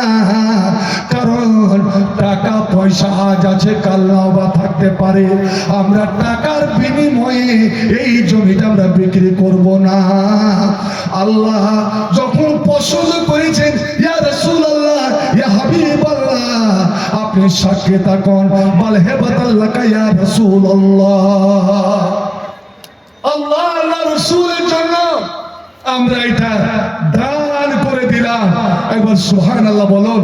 যে একটা ছোট্ট দুইটি ছেলে প্রথম মসজিদের জন্য জমি, আর মসজিদের সবথেকে মূল্যবান দান হলো জমি, ওর গিয়ে ওইটুকু সম্পদ সেটা দিয়ে দিল। ভাই তাদের ধানের দিকে আসেন, কোন দিকে এসেছে, এই যে আমাকে ডাইরেকশন দেয়, মা জি নৌকা চালাবে, হাল ধরা আছে ও কেমন করে ঢেউয়ের সঙ্গে মোকাবেলা করে নৌকাটাকে তো তীরে নিয়ে যাবে, ওটা তো জানে। এবার যদি এরা বলে যাত্রীরা, মাঝি সাবধান, ঝড় বইছে, এ মনে করো ও মনে করো, সারা মাঝির মন খারাপ হয়ে উত্তর ফের গঙ্গাতে তোর সাঁতার দিয়ে চলে গেছে। অন্ধকার, মাঝি বাঁচাও, মাঝি ভালো করে নৌকা চালা, নৌকা ডুবতে লেগেছে। মাঝি কইছে তোরা এখনো নামিসনি, আমি পার হয়ে চলে এসেছি হইলাম। তো যাকে ভয় ভাই আমার বলার অনেক ছিল, অনেক ছিল, শুধু এইটুকু বলছি, আপনি আল্লাহর হয়ে যান, আল্লাহর হয়ে যান। আল্লাহ ডাক দিয়ে বলছেন, তোরা যদি আমার সাহায্য করিস, আমার সাহায্য করিস, আমার দ্বীনের সাহায্য করিস, আমি আল্লাহ কথা দিলাম আমি তোমাদের সাহায্য করব। ওয়ায়ুসাব্বিত আকদামাকুম, দেখি কে হুঙ্কার দেয় যে যদি এপ্রিলে আমরা ক্ষমতায় আসি তো যত বাবর আর হুমায়ুন আর অঙ্গরজ্জেব এই সব চিহ্ন মিটিয়ে দিব, সব মিয়াদের দলকে একদম বাংলাদেশ পুশব্যাক করে দেব। তুই এর আগে দাঁড়াবি না ফেরাউনের মতন তুই ডুবে মরবি? ও তুই চিন্তা কর ভাই আমার। ফিরে আসুন, এসআইআর এর নাম সংশোধন করছেন, কিন্তু আল্লাহর এসআইআর কিয়ামতের দিন যখন এসআইআর হবে ওই সেখানে হবে বিচার কার ঈমানটা সঠিক, ঈমানটা কার খাঁটি। ওই ঈমানকে খাঁটি করার জন্য একবার চিন্তা করেছি কি আল্লাহ যেখানে বলছেন তোমরা যদি ওই সাহাবীদের মতন, নবীর সাহাবীদের মতন যদি ঈমান আনো, ওদের মতন যদি মুমিন হয়ে যাও, তাহলে তোমরা একদম সঠিক পথ পেয়ে যাবে। চিন্তা করেন তো ভাই কেমন মুমিন তারা। শুধু আমি পাঁচটা মিনিট আমি দিচ্ছি আপনাদের কাছে। আল্লাহর কোরআন সূরা তাওবা, আল্লাহ রাব্বুল আলামিন নবী যখন আয়াতটা পড়ে শোনালেন এশারের নামাজের পরে, এশারের নামাজের পরে মেয়েরাও গেছে জামাতে নামাজ পড়তে। ও মদিনার মেয়ে ছেলেরা, এ মদিনার পুরুষরা তোরা বসে যাও, একটা আয়াত শুনে যাও আল্লাহ কি আজবার নাযিল করেছেন। ওয়াল্লাযিনা ইয়াকনিজুনা যাবা ওয়াল ফিজ্জাতা, যারা সোনা চাঁদি গয়নার আকারে কোন আসবাবপত্র আকারে বা এমনি এমনি জমা করে রাখলো, যে গয়নাগুলো পরে পুরুষকে দেখালো, ওয়ালা ইউনফিকুনা ফি সাবিলিল্লাহ, আর ওই সোনা চাঁদি যারা খরচ করলো না, দান দিল না, সাদকা দিল না, যাকাত বের করলো না, নবী রে ফাবাশশিরহুম বিআযাবিন আলীম, বলে দাও তোরা যতই পাক্কা মুমিন হ, নামাজি হ, ওই সোনা চাঁদি জমা রাখার কারণে তোরকে ভীষণ আযাবের সম্মুখীন হতে হবে। ইয়াউমা ইউমালা ফি নারি জাহান্নামা, এই দুনিয়ার সোনা চাঁদিগুলোকে ওই জাহান্নামের আগুনে গলিয়ে তো একটা তক্তি লাল দগদগে করে তক্তি বানিয়ে তোর দুই গালে, তোর বুকে এবং তোর পিঠে দাগ দেওয়া হবে। এই বলে নবী কিছু ব্যাখ্যা বিশ্লেষণ করলেন, মজলিস ভেঙে গেল। বাড়ি গিয়ে আজকাল যে মেয়ে ছেলেটা, আমাদের মেয়ের মা বোনেরা লক্ষ্মীর ভান্ডার পাচ্ছে, পুরুষটা বেকার, পুরুষটা বেকার। আমি মনে মনে এই জন্য বলি আল্লাহ পুরুষকে বেকার রাখিস না, মেয়ে ছেলেকে বেকার রাখ। এরা যদি চাকরি পায়, পুরুষ যদি চাকরি না করে তো পুরুষকে পুরুষ মনে করবে না। আপনি 5টা টাকা ধার চাইলেন তো কেমন করে ধার দেয় সহজে তো। আর ওই যুগের মেয়ে ছেলেরা কেমন, গভীর রাত হযরত আব্দুল্লাহ বিন মাসউদ একজন গরিব সাহাবী, খুব গরিব, একদম নিঃস্ব, কিন্তু আর স্ত্রী যায়নাব বড় ধনী, বাবা মার সূত্রে অনেক সোনা দানা পেয়েছিলেন, কিন্তু কোনদিন বলেনি যে আমার পুরুষ গরিব, আমি গরিবের বউ। এবার কত বেচারি চেষ্টা করেছে আমি সোনা দানা আমার স্বামীকে দিব, সেগুলো বিক্রি করে ব্যবসা করেছে একজন ধনী হবে। না না না, আমি পরের মাল নিব না, আমি স্ত্রীর মাল নিব না। এবার যায়নাব স্বামীকে জড়িয়ে ধরে বলছে, স্বামী গো আপনিও তো শুনলেন নবী কি বললেন, আমি মসজিদ থেকে প্রতিজ্ঞা করেছি, আমি মনে মনে ওয়াদা করেছি আমার যত সোনা চাঁদি আছে আমি কিছুই রাখবো না, সমস্ত আমি দান করে দেব। এগুলোর কারণে যদি জাহান্নামের আযাব নিতে হয় তো কেন আমি রাখবো? আমি আযাব থেকে বাঁচার যে উপায় সেটা হলো দান, সেটা হলো দান। আমি আল্লাহর সমস্ত দান করে দেব, কিন্তু কাকে দিব? আমার মনে হচ্ছে পরকে না দিয়ে আমি যদি নিজের লোককে দিই, আর নিজের লোকটা একটা মেয়ে ছেলের জন্য সব থেকে নিজের হলো তার স্বামী, নিকটের হলো তার স্বামী। আমি মনে মনে ভাবছি আমার যত সোনা চাঁদি আমি আপনাকে দান করে দেব, কিন্তু স্বামীকে যদি স্ত্রী দেয় তো এটা দান কবুল হবে কি হবে না? দান দেওয়া ঠিক হবে কি হবে না? বেটি যদি বাপকে দেয়, মাকে দেয়, দেওয়া কবুল হবে কি হবে না? বেটা যদি নিজের বাপ মাকে দেয়, ভাই যদি ভাইকে দেয়, ভাই যদি বোনকে দেয়, এটা দান দেওয়া চলবে কি চলবে না? দয়া করে আপনি নবীর কাছে যান, ফজরের টাইমে যান, আর গিয়ে জিজ্ঞেস করেন, ইয়া রাসূলুল্লাহ, স্ত্রী যদি পুরুষকে দান করে তো দান চলবে কি চলবে না? আব্দুল্লাহ বলছে, জাইনাব রে, আমি গরিব হতে পারি কিন্তু পরের ভালে আমার কোনো লোভ নাই। আল্লাহ, আমার শ্বশুর শাশুড়ির দেওয়া এই মালে আমার লোভ কেন হবে? আমি যাব না। আমি যদি যাই, নবী বুঝে নেবেন যে নিশ্চয় জাইনাবের সোনা চাঁদের উপরে আব্দুল্লাহ লোভ হয়ে গিয়েছে। না, আমি কেন যেতেও শরম দিও না। তোমার যদি জিজ্ঞেস করা হয়, তুমি নিজে যাও, নবীকে গিয়ে তুমি নিজে জিজ্ঞেস করে নাও। জাইনাব বলছেন, ফজরের আগে আগে, ফজরের এখনো আজান হয়নি, আমি একদম চাদর টাদর নিজের শরীরকে মুড়িয়ে রাতের অন্ধকারে আমি চললাম, যেন কেউ আমাকে দেখতে না পায়। কেন দেখলে আর কেউ যেন আমার কথা কখনো শুনতে না পায়, আমার স্বামী যেন লজ্জা না পায়। আজকালকার স্ত্রীকে দেখবেন, স্বামীর দেওয়া কাপড়, পুরুষের দেওয়া কাপড় পরে, পুরুষটা কিন্তু একটু গরিব, দামি কাপড় দিয়ে দিয়েছে। অন্য মেয়ে ছেলে যে জিজ্ঞেস করে, হ্যাঁ এটা কে করবে, ছোড়ার বাদ দিয়েছে? হ্যাঁ, ছোড়ার বাদ দিবে। আর বড় ভাই দিয়েছে কিনা এটা, পুরুষটা ওর বড় ভাই বলে অনেক অনেক পুরুষকে আর সম্মান দিতে জানে না। ও নিজের বাপ ভাইয়ের নাম করবে, এটা অমুক দিয়েছে অমুক দিয়েছে, আর সব কি ওর পুরুষের খরিদ করে দেওয়া। আমার পুরুষ যেন শরম না পায়, লজ্জা না পায়, আমাকে কেউ দেখতে না পায়। হযরতে জাইনাব বলছেন, আমি রাত্রে অন্ধকারে চললাম, জেনে আমার আগে চলি। এবার যেমনই নবীর গেটে এসেছি, অন্ধকার আছে তো দেখছি, দূর থেকে দেখছি কেন যে একটা ছায়া মূর্তি, কে যেন খালি আছে। আমি প্রথমে ভাবলাম যে ওদের গেটম্যান বেলাল হবে, যে গুটি গুটি পায়ে আমি গেলাম, তো দেখছেন না, ও সব বোরকা পরে আছে।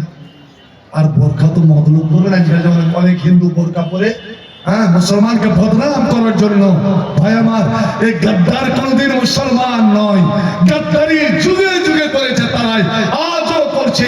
মন্দিরে মাংস ফেলে মুসলমানকে ফাঁসাবার জন্য নারী পোশাক করে ধরা পড়ছে তারাই।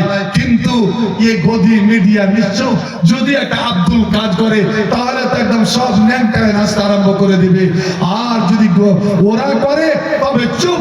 ও বলছে যে আমি বুঝে নিলাম দূর থেকে এটা মেয়ে ছেলে, আর মেয়ে ছেলেতে চট করে চিরাজ যা পরিচয় হয়ে যায়। আমি গেলাম, বাবু তুই কে? আমি অমুকের স্ত্রী। তুমি কে? আমি অমুকের স্ত্রী। তোমার নাম? আমার নাম জাইনাব। তোমার নাম? আমারও নাম জাইনাব। ভাগ্যবশত দুজনের নাম জাইনাব। আচ্ছা, তুমি কি জন্য এসছো? আব্দুল্লাহর স্ত্রী জিজ্ঞেস করছো, তুমি কি জন্য এসছো? বুবরে, আজ নবীর ওয়াজ শুনেছি, আয়াত শুনেছি যে সোনা চাঁদি জমা করে রাখলে তার কি শাস্তি। তো আমি ভেবেছি আমার স্বামীটা সবথেকে গরিব, মদিনার মধ্যে আমার স্বামীটা গরিব, তার স্বামীকে আমি সব দিয়ে দিব, সব দিয়ে দিব। আজ মসজিদ, আজ সবচেয়ে ভারতবর্ষে গরিবকে জানেন? এই নিজামিয়া মাদ্রাসা আর আল্লাহর মসজিদ। এই জন্য এই সরকারের দুষ্ট নজর এই নিজামিয়া মাদ্রাসা, যেমন এই অগ্নিমিত্রা পাল, এই মাদ্রাসা থেকে সন্ত্রাসী, আর এই মাদ্রাসা থেকে আবুল কালাম যদি আমাদের রাষ্ট্রপতি না হতো, তা আজ এই ভারতবর্ষে কোন তিমিরে যে থাকতো? এই মাদ্রাসার ছাত্র দিয়েছে আপনার মিসাইল। তুই জানিস না আবুল কালাম আজাদ কোথাকার? এই ভারতেরই আপনার এই মাদ্রাসারই ছাত্র। ভারত স্বাধীন হয়েছে এই মাদ্রাসার ছাত্রদের দ্বারা।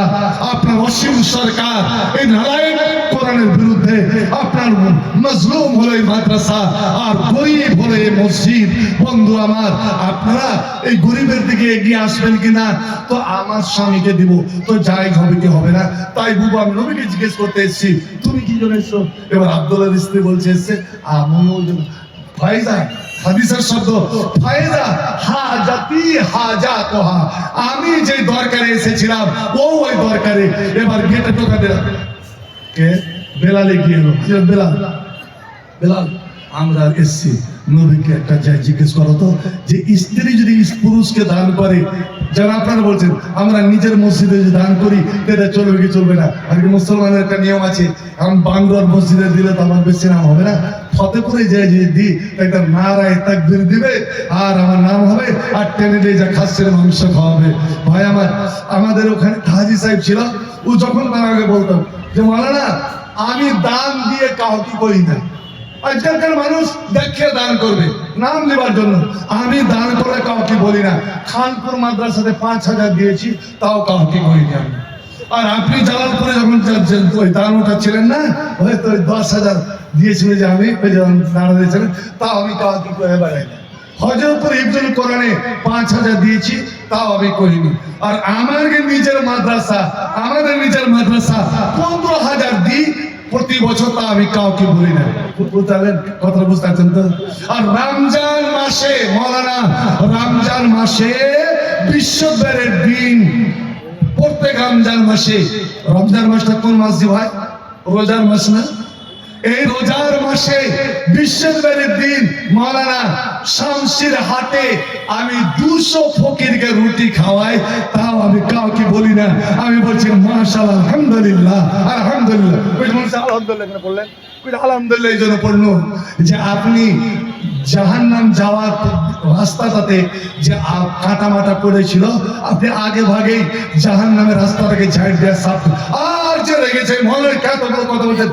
আপনি যে বললেন যে রমজান মাসে বিশ্বব্যাপী হাটে আমি 200 ফকিরকে রুটি খাওয়াই, আপনি 200 ফকিরের রোজা নষ্ট করবেন, তো আল্লাহ আপনার গালে চুম্মা দিবে নাকি? চিন্তা করেন তো। ফায়দা হাজাতি হাজাত হয়, কি দরকার? বেলালকে জিজ্ঞেস করো তো। বেলাল ঠিক আছে, আল্লাহ নবী তো আজান হয়নি। বেলাল শোনো শোনো শোনো, হ্যাঁ এক মিনিট, বেলাল শোনো। নবী যদি আমাদের নাম জিজ্ঞেস করে তো নামটা কিন্তু বলিও না, আমাদের নামটা বলিও না। কেন কেন জি ভাই? ওই স্মরণ ফজরের নামাজে নবী আমাদের স্বামীকে জিজ্ঞেস করবে, হায় রে তোরা নিজের স্ত্রীকে পাঠালি, তোরা কেন আলি না? তোরকে এত লোভ, এত লালসা যে স্ত্রীকে ফতোয়া নেওয়ার জন্য পাঠালি। আমাদের স্বামী যেন লজ্জা না পায়, নবী যেন জানতে না পারে, তাই বেলাল তুমি আমাদের স্বামীর নামে জিজ্ঞেস করে, তুমি বলবে না?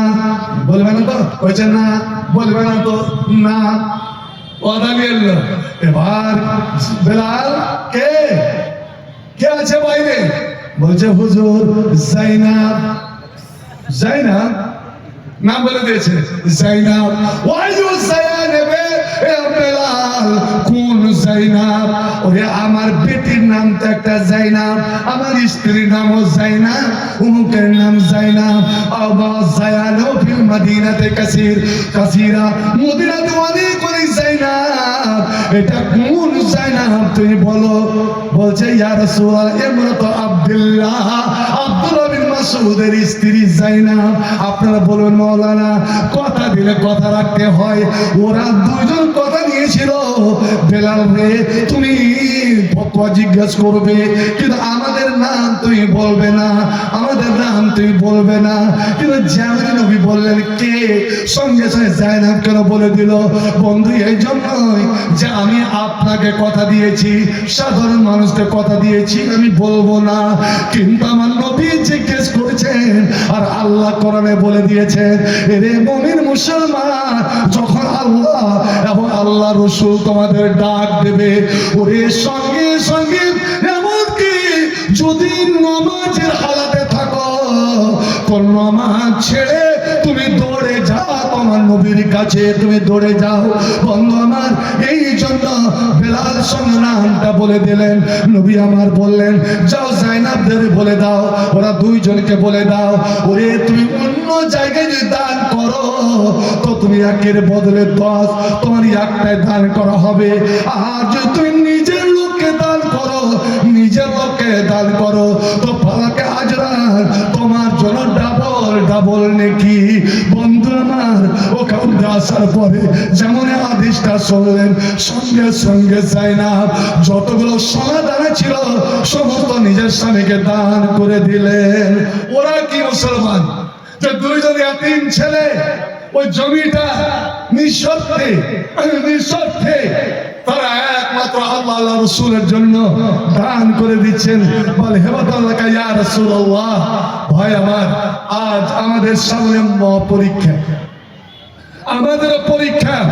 আসুন, আল্লাহ রাব্বুল আলামিন আমাদের ছচ্ছল অবস্থা দিয়েছেন, খোসার বানিয়েছেন। শুধু আপনার দোয়াটা নিয়ে যান।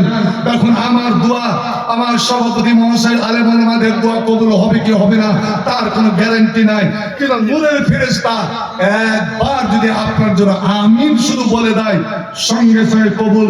শুনেন, শুধু একটা হাদিস, আমরা সকাল করি, সকালে বিছান থেকে উঠি, মসজিদের দিকে বা ব্যবসা বাণিজ্যের দিকে পা বাড়াই, কিন্তু নবী আমার বলেন, যখন তোমরা সকাল করো, ওরে তোমাদের গ্রামের দুই দিকে দুইজন ফেরেশতা নেমে আসে, আমার নূরের ফেরেশতা নেমে আসে।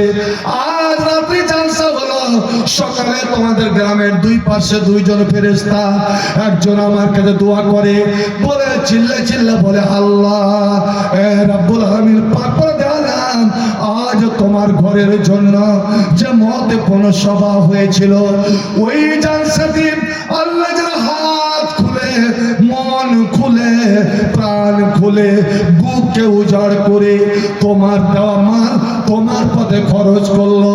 আল্লাহ, আমরা নূরের ফেরেশতা তোমার কাছে আল্লাহ দরখাস্ত, আল্লাহ আতে মন ফেকান খালাফা, ওর মাল, ওর কোনো টাকা পয়সা আল্লাহ লক্ষ গুণ তুই বাড়িয়ে দাও। বন্ধুরে আমার, নবী বলছেন এই জন্যই দেখবে দানকারী, ওরে দানকারী কোনোদিন দুঃখিত হবে না, দানকারী কোনোদিন মন মরো হবে না, দানকারী কোনোদিন অন্তর ছোট হবে না, কারণ আল্লাহর পক্ষ থেকে বরকত। আর নবী কসমকে বলছেন, এ মুমিন মুসলমানেরা, ওরে আমি তোমাদের নবী কসম খাচ্ছি, মা নাকাসা সাদকাতু মিন মালিন, ওরে দান করে মানুষের মাল কমে না। এক ফেরেশতা এই দোয়া করলো, আল্লাহ দানকারীকে বাড়িয়ে দাও। এবার চট করে অন্য ফেরেশতা বলেন, আল্লাহুম্মা আতে মুমসাকান তালাফা, এ রাব্বুল আলামিন, যারা আজ তো মুঠ বেঁধে থাকলো, যারা তোমার পথে দিল না, যারা কৃপণতা দেখালো, কাঞ্জুসিপনা করলো, আল্লাহ তাদের মালকে, তাদের ধনকে, তাদের টাকা পয়সাকে বরবাদ করে দাও। আল্লাহতে বরকত উঠিয়ে নাও। যতই তারা ইনকাম করুক না কেন, আল্লাহ তাতে যেন বরকত না থাকে, তার জীবনে হাই হাই দই দই যেন না মিটে। আসুন তো ভাই আমার,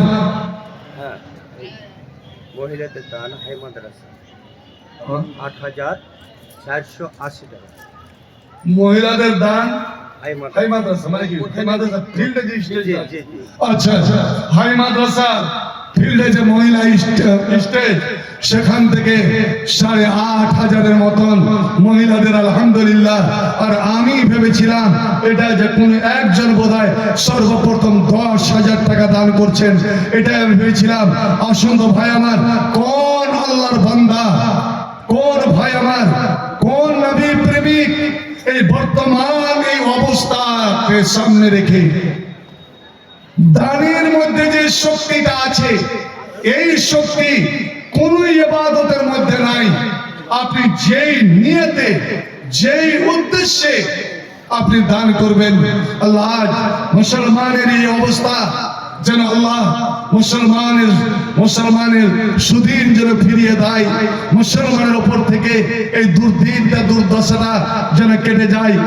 এই সকল মুসলমানের পক্ষ থেকে একজন আমি চাই, দেখি ১০,০০০ টাকা দান করতে পারে কি পারে না। রাব্বুল আলামিন হাই মাদ্রাসার স্টেজ থেকে মা বোনদের পক্ষ থেকে যতগুলো দান এলো, আল্লাহ সমস্ত দানকে কবুল করে নাও। আল্লাহুম্মা বারিক লাহুন্না ফি মারজাতাহুন্না ওয়াগফিরলাহুন্না ওয়ারহামহুন্না। আমিন আমিন আমিন সুম্মা আমিন। বানি ইসরাইল ৫,০০০ টাকা। আলহামদুলিল্লাহ। ভাই আমার, একজন আমার দেখার আরমান, নগদ হোক বা বাকিতে হোক, নগদ ৫,০০০। বানি ইসরাইল ৫,০০০। ইয়া বানি ইসরাইলা, এই বানি ইসরাইল শব্দটা কোরআনে ৮০ বার এসেছে, ৮২ বার এসেছে, ৪১ বার বানি ইসরাইল আল্লাহর ময়া মমতা আর 41 বার বানি ইসরাইল উপরে রাগের উল্লেখ করেছে, ইয়া বানি ইসরাইল, ইয়া বানি ইসরাইল, ওরে বানি ইসরাইল 5000, এ কি আর 5000? ও 5000 কি বাকি লাগাতে পারতো না? রব্বুল আলামিন তুমি দানকে তুমি কবুল করো, ইহকাল পরকাল করো তাহলে ভালো, মৃত্যুর কবর তুমি করে দাও আলো, আমিন সুম্মা আমিন। আব্দুল সুমানের মাতা 4000 টাকা, 3000 টাকা বাকি, 1000 টাকা নগদ। একটা বয়স্ক মেয়ে কিন্তু নামাজ পড়ে না, আব্দুল সুবহানের মা জি নামাজ পড়ে। জি নামাজ যদি পড়ে তো 4000 করে 4 ওয়াক্ত নামাজ আছে, ওকে যে পুজ করেন তো নামাজ। ও নাই। তো আব্দুল সুবহান ওর বেটা নাই, আর কেউ নাই, আরে মায়ের পক্ষ থেকে এই শুভ কামটা করতে পারবেন।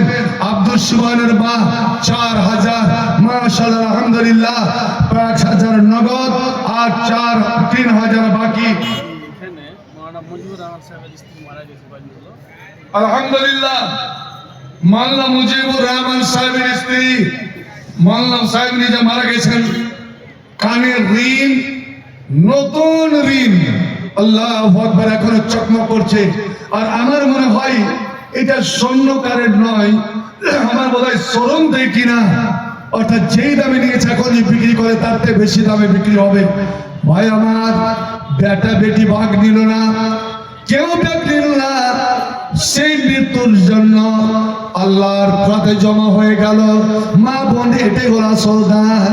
এই আল্লাহ, যার নামে যার ব্যবহার করা এই সোনার গয়না জমা হলো, আল্লাহ তোমার কাছে জমা করে নাও এবং এটাকে আল্লাহ মাওলানা সাহেবের জন্য না যাতে জারিয়া করে দাও। আল্লাহুম্মা বারিক লাহু লাফি মাযাক্তা ওয়া ফিল আরহাম, আমিন আমিন আমিন সুম্মা আমিন। আব্দুল সুবহান 20 বস্তা সিমেন্ট দাদু রাজের নামে। আলহামদুলিল্লাহ, ওই যে আব্দুল সুবহান মা চাইছো, জি আব্দুল সুবহান, দাদু রাজের 20 বস্তা সিমেন্ট। হ্যাঁ আব্দুল সুবহান নাই এখানে আছে। আছে।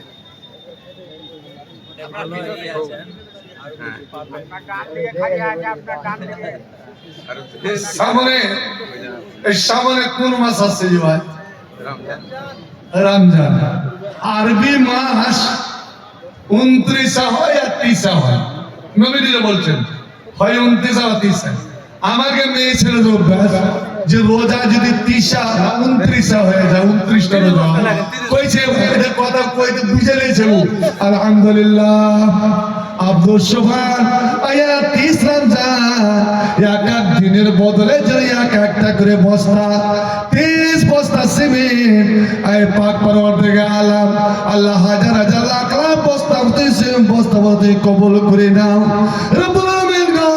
এই সিমেন্টের মাধ্যমে ইটকে ইটের সঙ্গে জ্বলানো যায়। আল্লাহ, আব্দুল সুবহান এবং তার পরিবারের মধ্যে যত কেউ মারা গেছে, আল্লাহ তাদেরকে তুমি জান্নাতে মিলিত করে দাও। আল্লাহ, যারা বেঁচে আছেন তারাকে সুখে রাখো, শান্তিতে রাখো। আব্দুল সুবহানের জমি যে বরকত, খেতে খামারে বরকত দাও আল্লাহ, ব্যবসা বাণিজ্যে বরকত দাও। আল্লাহুম্মা বারিক লাহু ফি মারজাকা ওয়ারহামহু, আমিন আমিন আমিন সুম্মা আমিন। মোহাম্মদ মুসা 1000 নগদ, 1 টলি বালু।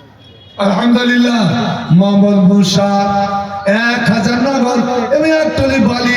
আলহামদুলিল্লাহ, মাশাআল্লাহ, জাযাকাল্লাহু খাইরান, আল্লাহ সাল্লি আলাইহি, আল্লাহ তাকাব্বাল মিনহু বিকবুল হাসান ওয়া আদখিল জান্নাহ ওয়া কিনা মিন আযাবিল কবর ওয়া আযাবিন নার। আসুন, সব বিভিন্ন প্রকারের দান, টাকা দেন, সিমেন্ট দেন, বালি দেন, রড দেন, গিট্টি দেন, কারণ এটাই এই মসজিদ নতুন তৈরি হবে। এটাই আল্লাহু আকবার। আমরা তালা গেছিতে পড়তাম ছোট্ট, তখন থেকে মসজিদ দেখে আসছি। আজ যে আপনারা উদ্যোগ নিয়েছেন, কারণ পুরোনো নির্মাণ গুলো অনেক জায়গাতে অনেক দুর্ঘটনা ঘটে যাচ্ছে, সামান্য ভূমিকম্পে, সামান্যতে অনেক রকমের। আল্লাহ হেফাজত করুন। আপনারা যে উদ্দেশ্যে, যে মাকসাদে, যে উদ্যোগ নিয়েছেন, আল্লাহ যেন আপনাদের উদ্যোগটাকে পূর্ণ করেন। আমিন সুম্মা আমিন। তারিকুল 20,000 টাকা দিল আর 10 ব্যাগ সিমেন্ট। তারিকুল বাবার নাম ও আসেনি? ওই ছেলে চলে গেল। তারিকুল ভাই আব্দুল্লাহ বিন তারেক, তোমারই কথা বলছিলাম। দুশ্মনরা হিরাতে পারেনি। তারিকুল 20,000 নগদ আর 20 ব্যাগ সিরিনা কত করে? সামনে একদম আপনি ও, ঠিকাদারে করো। তোমাকে যেমন আব্দুল সুবহান 30 রমজানের দান করে দিয়েছে, এই তারিকুল নওজওয়ান জওয়ানি খুন আর নবী এই জওয়ানদের জন্য বলেছেন যে আল্লাহর আরশের ছায়াতলে এরাই স্থান পাবে। আর নবী প্রত্যেকটা ক্ষেত্রে যুবকদের ডাক দিলেন, ইয়া মাশারাস শাবাব মান ইসতাতা মিনকুমুল বাত। এ যুব সমাজ, ওহুদের মাঠে নবী ডাক দিচ্ছেন, এ যুব সমাজ, মদিনার যুবকেরা এগিয়ে এসো, আমাকে ঘিরে নিয়েছে। বাসর ঘর থেকে স্ত্রীকে রেখে দিয়ে স্বামী দৌড়ে চলে যাচ্ছে নাপাক অবস্থায়। সুবহানাল্লাহ। তারিকুল 10 ব্যাগ সীমিত নয়। ভাই আমার, এটা আমার অনুরোধ, তুমি 20,000 দিতে পেরেছো, দেখবে আল্লাহ কোন দিক দিয়ে যে দিয়ে দিবে। দেওয়ার উদ্দেশ্যে যদি মানুষ অঙ্গীকার ব্যক্ত করে, তো নবীর হাদিস আবু দাউদ, নাসাই, মুসলিম যে আল্লাহ ওর সাহায্য করে দেয়, পথ প্রশস্ত করে দেয়। কিন্তু তাই আমার অনুরোধ, তুমি ঠিকাদার পরে যখন কাজের সুবিধা মতো 20,000 নগদ, 10,000 বাকি, এটা আলহামদুলিল্লাহ কবুল করতে হবে। আলহামদুলিল্লাহ, আলহামদুলিল্লাহ। আয় আল্লাহ, তোমার নওজোয়ান বান্দাকে তুমি দেখে নাও, আল্লাহ তারিকুল ইসলামকে দেখে নাও, 30,000 আল্লাহ লক্ষ কোটি বলে তুই কবুল করে নাও। হে রাব্বুল আলামিন, মা বাপ, দাদু দাদি, আত্মীয় স্বজন যদি কেউ কবর গিয়ে থাকে, আল্লাহ তাদের কবর কেন যেমন আমার করো। হে রাব্বুল আলামিন, এই ব্যবসা করি যে বরকত দাও, শরীর স্বাস্থ্যের উন্নতি দাও, আল্লাহ বিপদ আপদে হাতে তুমি উদ্ধার করে রাখো। আমিন আমিন আমিন সুম্মা আমিন। 500 টাকা। মোবাইল নাম্বার বলো। বাড়ি কোথায়? তারিখের বাড়ি কোথায়? এই তো, আলহামদুলিল্লাহ। হ্যাঁ, মোবাইল নাম্বার একজন 500, 200। আর আপনাদের বলছি, সবারই কাছে অনুরোধ, নিজের দান নিজের হাতে করবেন। আপনারা কেউ এটা চিন্তা ভাববেন না যেখানে 10,000, 20,000, আমি 500, 200, 100 কি করে দিই। সেতাবালি দু ওরা সিমেন্ট। সেতাবালি 2 বড় সিমেন্ট। সুরজ আতাউর রহমান সুলেমানি থেকে আলহামদুলিল্লাহ 1000। আল্লাহুম্মা সাল্লি আলাইহি, আল্লাহ তাকাব্বাল মিনহু বিকুল হাসান ওয়া আদখিলুল জান্নাহ ওয়া কা মিন আযাবিল কবর ওয়া আযাবিন নার। এটা কি ছিল? এগুলো বালি দিয়ে আচ্ছা, এটা ঘোষণা করতেন, আর নাম মনে নাই এইগুলো। আলহামদুলিল্লাহ। যেমন কানের মাকড়ি পাওয়া গেল, 2 জোড়া চুড়ি, চাঁদির চুড়ি, আর আপনার গলার একটা চাঁদির মালা। আলহামদুলিল্লাহ। মদিনার মেয়ে ছেলের কথা যেন মনে পড়ে গেল এই জিনিসটা দেখে। 3 দিন ধরে নবী পুরুষদের ডাক দিচ্ছেন। সময়টা ছিল খুব অভাবের সময়, দুর্ভিক্ষের সময়। আর 1,20,000, 1,20,000 খ্রিস্টান ইউরোপ মহাদেশ থেকে তখনকার আরব ভূমিতে পা রেখে দিয়েছে। তাদের অঙ্গীকার, যেটা মক্কার লোকেরা পারেনি, আমরা সেটা করে দেখাবো। ইসলামের নাম নিশানা, মুহাম্মদের নাম নিশানা মিটিয়ে দিব। যেমন আমাদের শুভেন্দু অধিকারী হুঙ্কার ছাড়ে, ওই ঈসাই কমান্ডারে হুঙ্কার ছাড়লো। আল্লাহ, এ দুর্ভিক্ষের সময়, অভাবের সময় কি করে তাদের মোকাবেলা করা যায়। বন্ধুরে, 3 দিন ধরে নবী অর্থ সংগ্রহ করার জন্য, টাকা পয়সা জমা করার জন্য, অস্ত্র খরিদ করার জন্য প্রাপ্য পুরুষদেরকে কত মানায় বিনয় করে বললেন। ফজরের নামাজ, জোহরের নামাজ, এশারের নামাজের সময় বললেন, কিন্তু যা নবীর ইচ্ছা, নবী যা চেয়েছিলেন ওরকম কিন্তু হলো না। কেউ একটা মোটা আকার দান করতে পারলো না।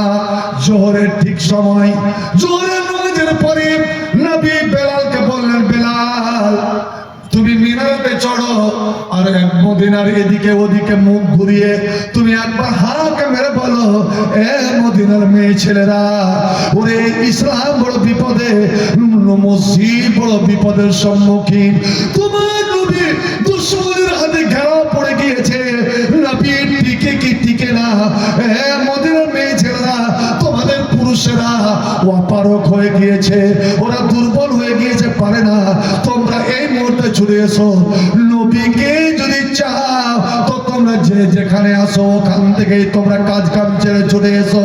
বন্ধু আমার, বেলালের আওয়াজ শেষ হয়নি, মদিনার মসজিদের চারদিকে মেয়ে ছেলে কুলকুল কুলকুল মেয়ে ছেলেরা সব জমা হয়ে গিয়েছে, আওয়াজ আসছে, ইয়া রাসূলুল্লাহ, ইয়া হাবিবাল্লাহ, আমরা দুনিয়ার ধন চাই না, মাল চাই না, সোনা চাই না, চাঁদি চাই না, গয়না চাই না, সুখ চাই না, কিছুই চাই না নবী গো, আমরা চাই আপনি যেন সহি সালামতে থাকেন, আল্লাহর মসজিদ যেন কায়েম থাকে, আল্লাহর জমিনে আল্লাহর কোরআন যেন অক্ষর থাকে, আপনি বলুন আমাদের কি করতে হবে?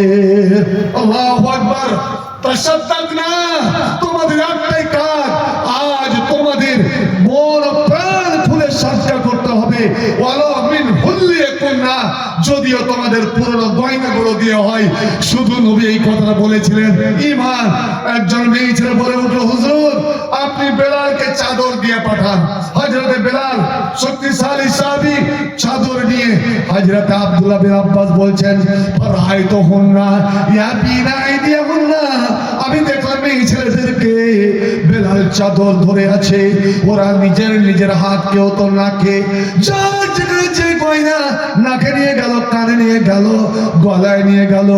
আপনি মনে করবেন শুধু নাকেরটা খুলে দিল, না না না, ওরে নাকে পড়ে আছে, কানে পড়ে আছে, গলায় পড়ে আছে, অঙ্গুলে পড়ে আছে, কালাইতে পড়ে আছে, এখানে পড়ে আছে, পায়ে পড়ে আছে, যেখানে যত গয়না সব খুলে খুলে, যে আল্লাহ একদিন মরতে গেলে, মারা গেলে তো সব ভুলে যাবে, আল্লাহ তুমি উলঙ্গ করে দুনিয়া পাঠিয়েছো, আজ তোমার দিনের জন্য, আমি দিনের জন্য কিছুক্ষণ বিধবার আকার ধারণ করে নিলাম, দুনিয়ার সোনা চাঁদি দুনিয়ার গয়না চাই না, আল্লাহ তোমার জান্নাতে হিরে মনে মুক্তা যাবার যাদের আমরা গয়না চাই।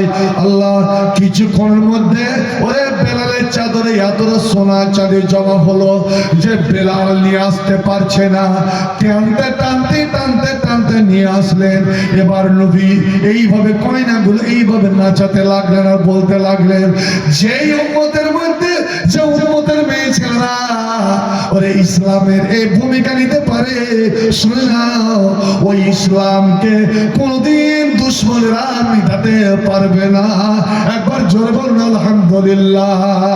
যেমন এই দেখা মেয়ে ছেলে এত মোটা দান করলো, ওই দেখেন আব্দুর রহমান চলে আসে একটা বস্তা টানতে টানতে, বস্তা টানতে টানতে বেলাল ভাবো আব্দুর রহমান কি আছে তুই বলো তো?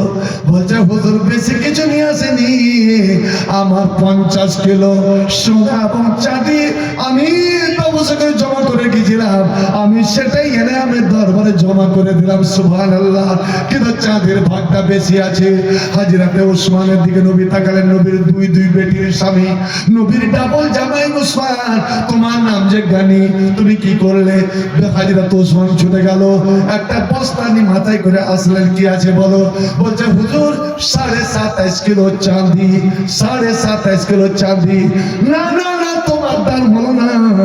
এবার ওসমান আবার দৌড়ে গেলেন, একটা ছোট্ট পুটলি নিয়ে আসলেন, হুজুর আপনি দয়া করে নিজের হাতে খুলুন, কি আছে বলো?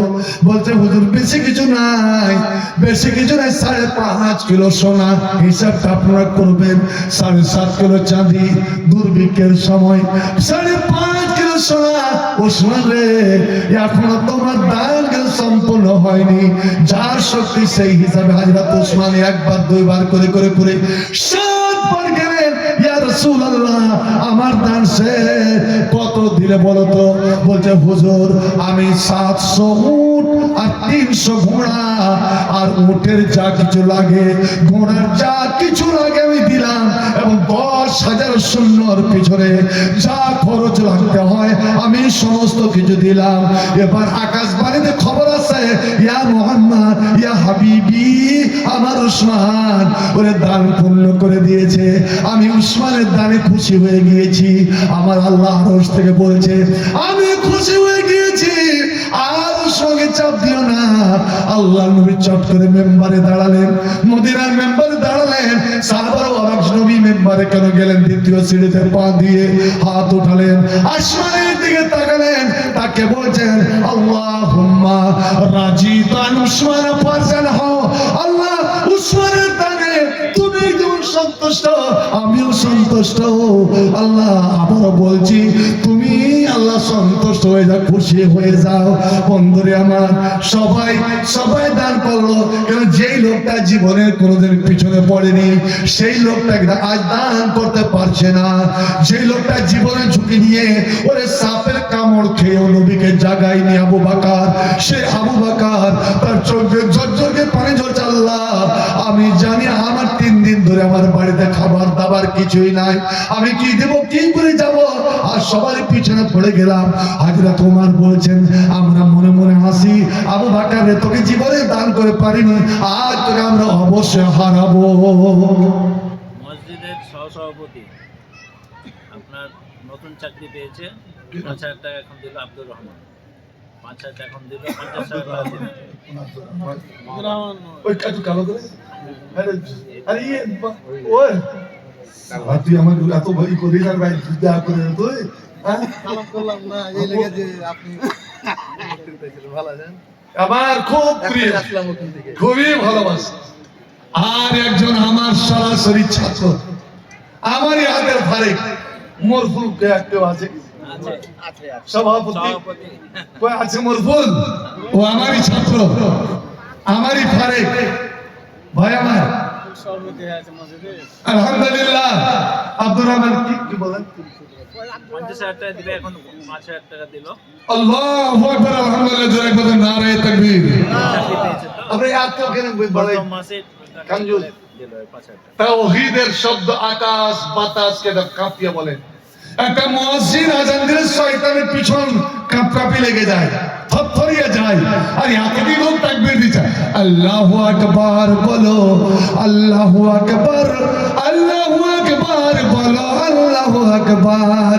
এসো আল্লাহর নামের গান গাই, এসো মন প্রাণ জোড়াই।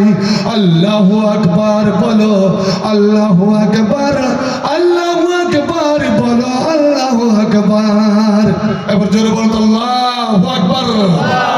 আমার আজিজ, আমার প্রিয়তম আব্দুর রহমান এবারই চাকরি না, হ্যাঁ, এই এবারই প্রথম বেতনের টাকা 5,000 কোন মাসে জয়েন করেছিল?